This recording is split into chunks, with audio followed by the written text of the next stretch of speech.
This book presents a compelling argument that the brilliance of Leonardo da Vinci was not an inaccessible miracle of nature, but the result of a specific and learnable approach to life. By distilling his methods into 7 fundamental principles, it offers a practical guide for anyone seeking to enhance their creativity, problem-solving skills, and overall cognitive vitality. The core idea is that genius is a mode of operating that can be cultivated through deliberate practice, and Da Vinci's life provides the ultimate blueprint.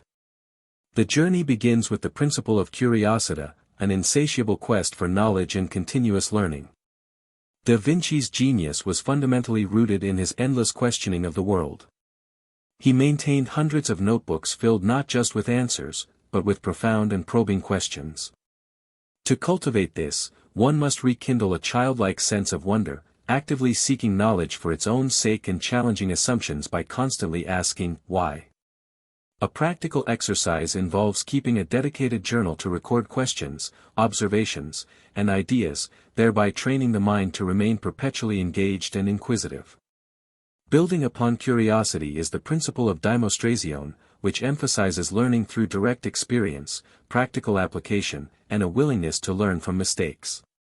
Da Vinci was a consummate apprentice who trusted hands-on experimentation over abstract theory. This principle encourages testing knowledge against personal experience, challenging conventional wisdom, and reframing failures as essential stepping stones. It involves cultivating resilience and the courage to form one's own conclusions based on observation, rather than passively accepting the conclusions of others. By analyzing our own mistakes and the beliefs we've inherited, we build a more robust and personal foundation for understanding.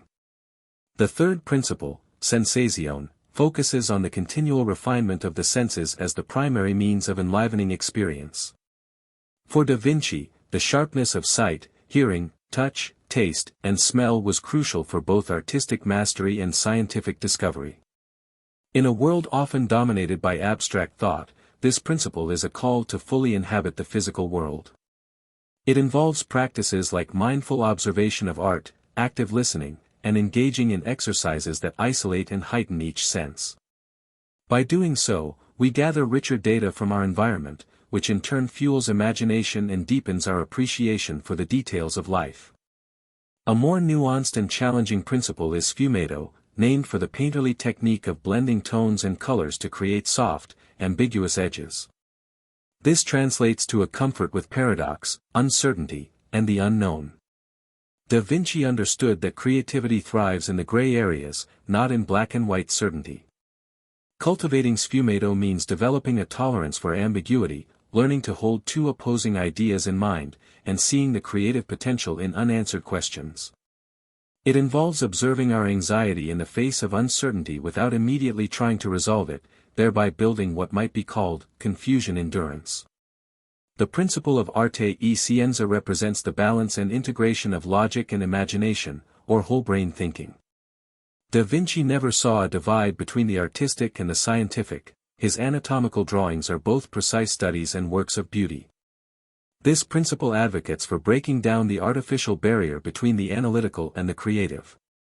Techniques like mind mapping are recommended to visually organize information in a way that engages both linear and associative thinking, fostering innovation that is both grounded and inspired.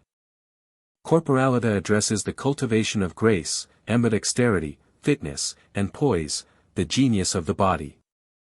Da Vinci was renowned for his physical strength and grace, understanding that a healthy mind resides in a healthy body. This principle moves beyond mere physical health to encompass the way we carry ourselves and interact with the world physically. It encourages developing bodily awareness, practicing good posture, engaging in regular physical activity, and appreciating the role of nonverbal communication. The goal is to achieve a harmonious balance where physical well-being supports mental and creative acuity. Finally, the principle of connection recognizes and cultivates a recognition of the interconnectedness of all things. Da Vinci saw patterns linking disparate fields, drawing analogies between the flow of water and the curling of hair, or the structure of a wing and principles of flight. This systems thinking approach is the culmination of all the other principles. It involves actively seeking relationships between different concepts, disciplines, and experiences. By making these connections, we can synthesize new ideas and develop a more holistic, ecological understanding of the world and our place within it. Together, these 7 principles form a comprehensive system for personal and intellectual development. They are not quick fixes but lifelong disciplines. By practicing curiosity, demonstration, sensation, sfumato, arte e scienza, corporalita, and connection, we can systematically approach the world with a more open, engaged, and creative mind.